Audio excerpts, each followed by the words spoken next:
background, I have a crew working, and they are basically poking seeds in the ground, putting them in the old-fashioned way, but it keeps everybody here busy, and it keeps them out of trouble. This is really the agricultural program, the organic farm we have up at the jail. And the idea in mind was we have 300 acres that we have available. We farm about 13 to 14 acres, and what we've done for $900 is give about a dozen inmates the opportunity to come out, to work the fields, to grow an extraordinary amount of organic vegetables, whether it be squash. Last year we added zucchinis, last year we added green beans, this year potatoes. But for about a $900 investment, we're able to save $20,000 of food costs for the jail.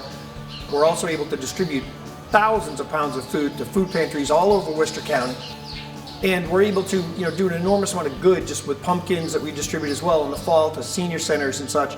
But the real benefit of this program, in addition to those great things, is that the inmates actually get a sense of satisfaction, of dignity, of working the land and getting a skill at the same time. And these are our best inmates. These inmates have earned the right to get outside of the walls, to get to work, and to gain skills. So it's a real wonderful program because it's a win-win. The community benefits, the jail benefits, the taxpayers benefit, and the inmate benefits from this program.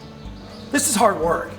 This is not a work program that all the inmates want to be part of, as a matter of fact. One of the things we talk about is interesting is that some of the younger inmates, they didn't like this program. The instant gratification isn't there that they get maybe when they're out painting a senior center or working on a veterans center, cleaning up a ball field. That's instant gratification.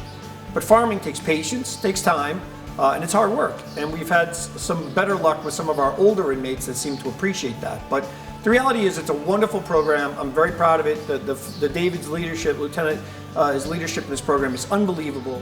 We do roughly about 12 acres of vegetables. It goes into the kitchen, and it's also donated to food pantries throughout the community. It's all done with inmate labor. I have 2 officers that oversee the program. It's been a very successful program. Currently we're in one of the barns down by our farm where we have a large produce program with the inmates. We have 1 lieutenant and a couple of officers that oversee the program. Lieutenant Gallagher, Officer Mullaney are our full-time staff that work with the inmates, planting the crops and harvesting them. Essentially, we take inmates from our work release building, which is our only true minimum security building here at the facility. We don't have anyone working out here that is a violent offender or someone looking at a mandatory sentence. On any given day, there's 5 or 6 inmates working the fields. The number of inmates will increase as it becomes time to harvest the crops. Right now we're planting about 56 rows of various vegetables. We're currently on about 300 acres of land, and we farm about 15 of the current acres. We grow acorn squash, butternut squash, zucchini squash, summer squash, pumpkins, blue Hubbard, potatoes, and green beans. And they're donated for use in the jail, and then they're donated throughout the county to food pantries. We do Catholic Charities in Leominster, Catholic Charities in Fitchburg, we do the Sutton Food Pantry, the Veteran Shelter in Worcester. I believe there's 42 of them altogether that we visit at least 2 or 3 times during the season. This is a great program. It helps get these guys out of the building, gets them out there working.